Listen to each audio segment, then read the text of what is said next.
It's Monday morning, the 7th of July. Yesterday I said it was the 6th of December. I don't know where that came from, but anyway. I've got a question this morning, and that is, where do our desires come from? Where do our desires come from?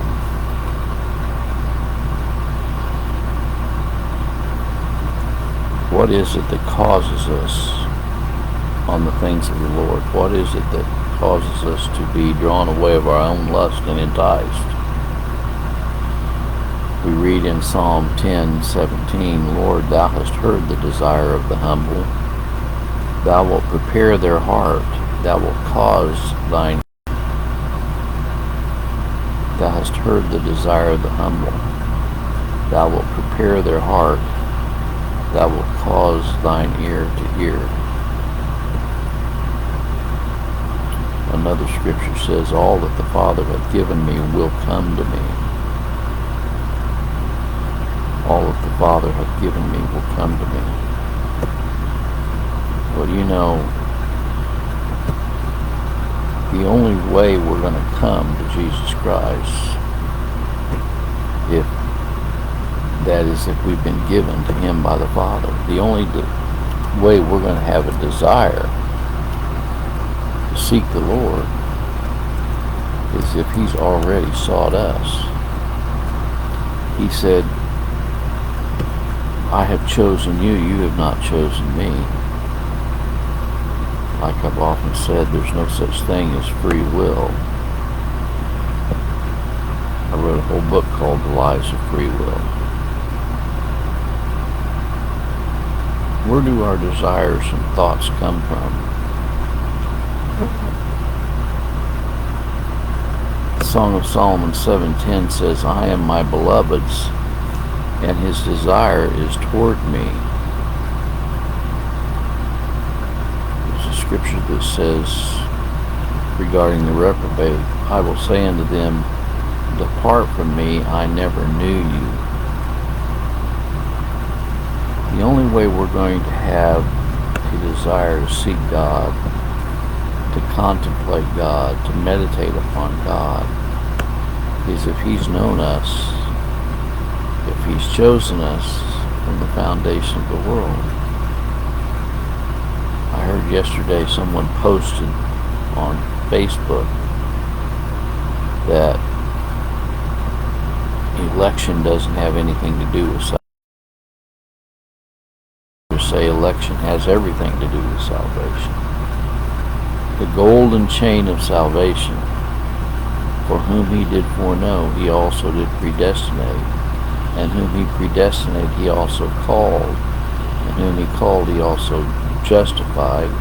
And whom He justified, He also glorified.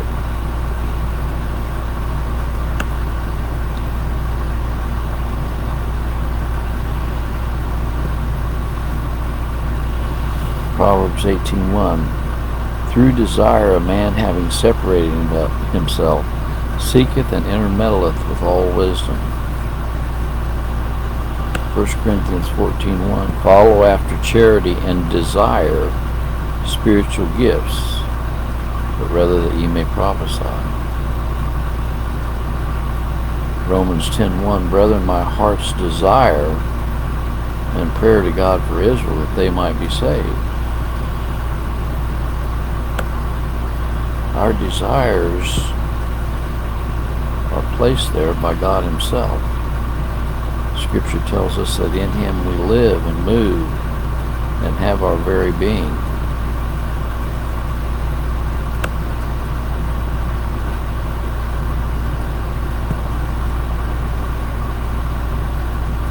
Proverbs 19:22. The desire of a man is his kindness, and a poor man is better than a liar.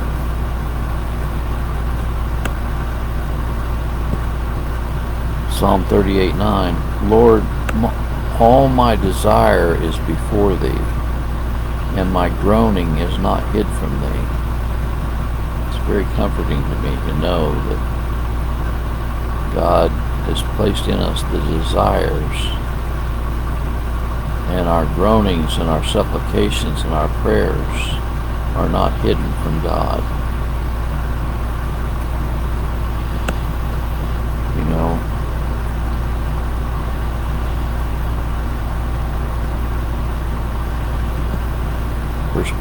2, as newborn babes desire the sincere milk of the word, that ye may grow thereby.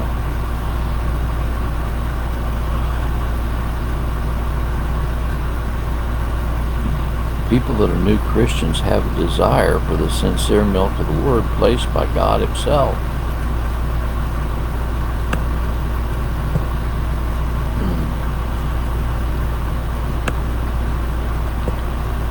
Psalm 73:25, whom have I in heaven but thee? And there is none upon earth that I desire beside thee.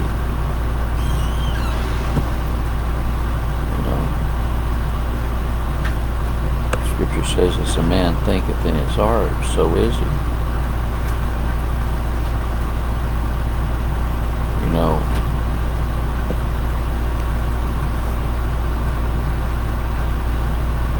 Mark 11:24, therefore I say unto you, what things soever ye desire, when you pray, believe that you receive them, and you shall have them. God's the one that places the desires in our hearts.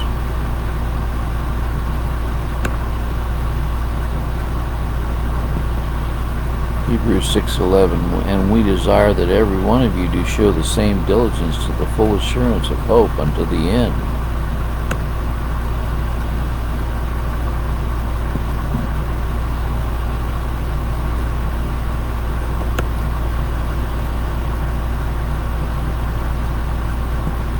Proverbs 11:23, the desire of the righteous is only good, but the expectation of the wicked is wrath.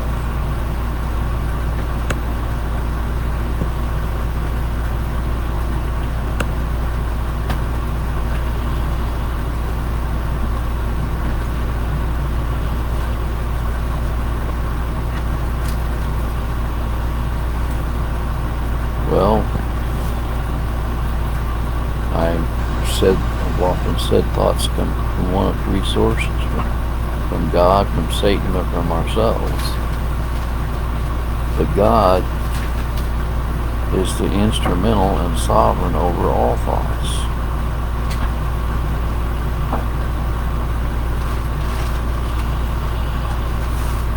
Galatians 6:12, as many as desire to make a fair show in the flesh, they constrain you to be circumcised, only lest they should suffer persecution for the cross of Christ.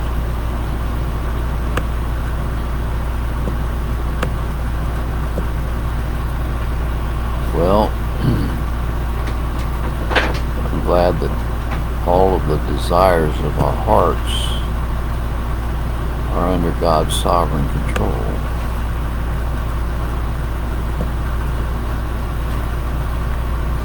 Proverbs 10:24, the fear of the wicked it shall come upon him, but the desire of the righteous shall be granted.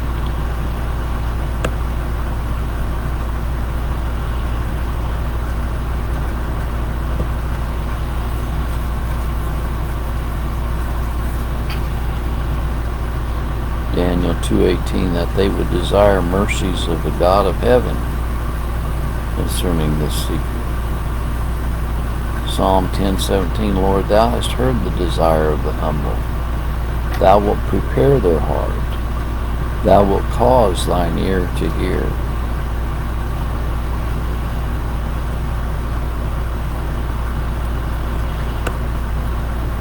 Isaiah 26:8, yea, in the way of thy judgments, O Lord, have we waited for thee.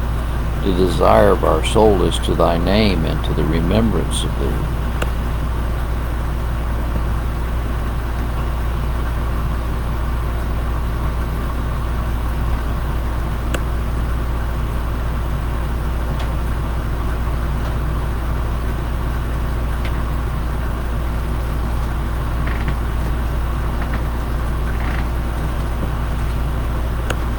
God is the one that places the desires in our heart to turn to Christ. It says in another passage, turn us and we will be turned.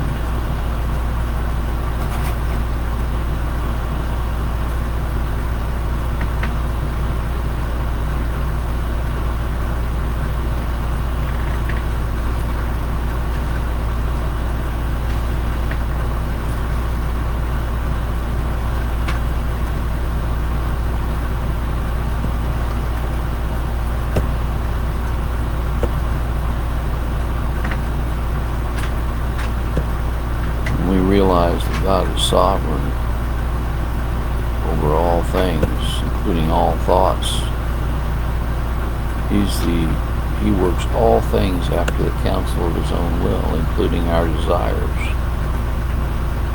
He's the one that places these desires within us. You know, the term desire is found 109 times in the Bible.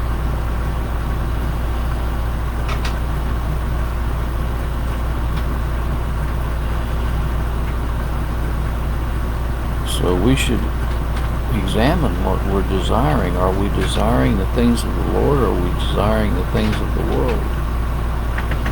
Has God placed in our spirit to meditate upon Him, or do we find ourselves going down the broad path that leads to destruction?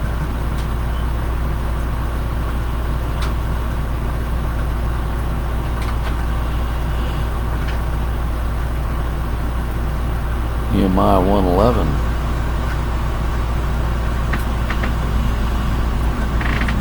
O Lord, I beseech thee, let now thine eye be attentive to the prayer of thy servant and to the prayer of thy servants who desire to fear thy name.